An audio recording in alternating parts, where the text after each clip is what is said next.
नमस्कार मित्रों। पूंजीवादी देश अमेरिका में फ्री लंच जैसा कोई प्रावधान नहीं होता।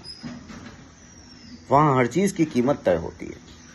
और ये कीमत भी लंच की टेबल की दूसरी ओर बैठी हुई पार्टी की हैसियत के हिसाब से तय होती है। हैसियत जितनी कम, कीमत उतनी ज्यादा। यहाँ मेज के एक ओर बैठा है दुनिया का एक ध्रुव कहा जाने वाला पूंजीवादी देश अमेरिका,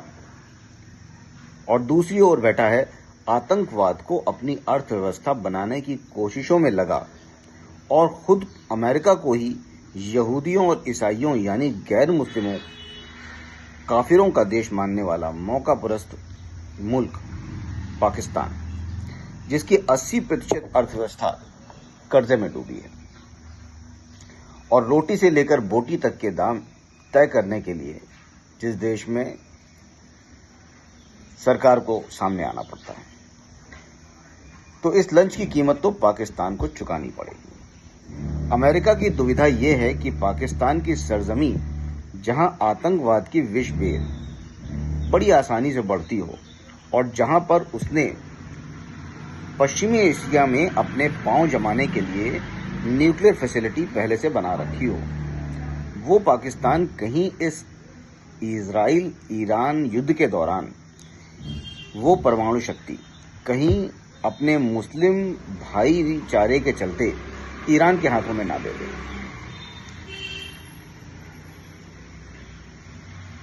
या जिस तरह से इजराइल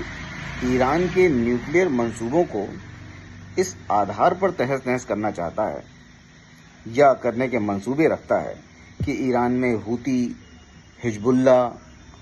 हमास जैसे आतंकी संगठन लगभग सरकार के बराबर दर्जा रखते हैं,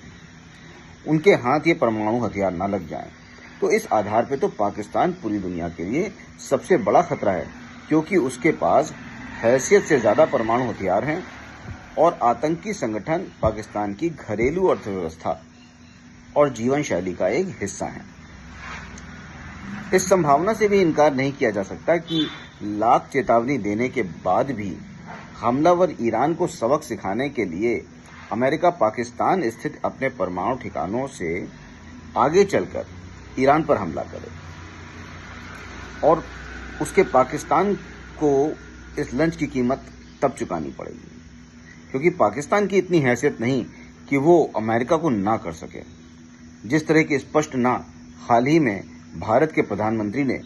बिचौलिया बनने की अमेरिकी कोशिश को करके हिम्मत दिखाई, जिसके बाद भी ट्रंप को मोदी शानदार व्यक्ति लगे। देखिए, अगर किसी देश का राजा किसी दूसरे देश के सेनापति को खाने पर बुलाए तो उस देश के राजा और देश को सतर्क हो जाना चाहिए। पर जिस तरह का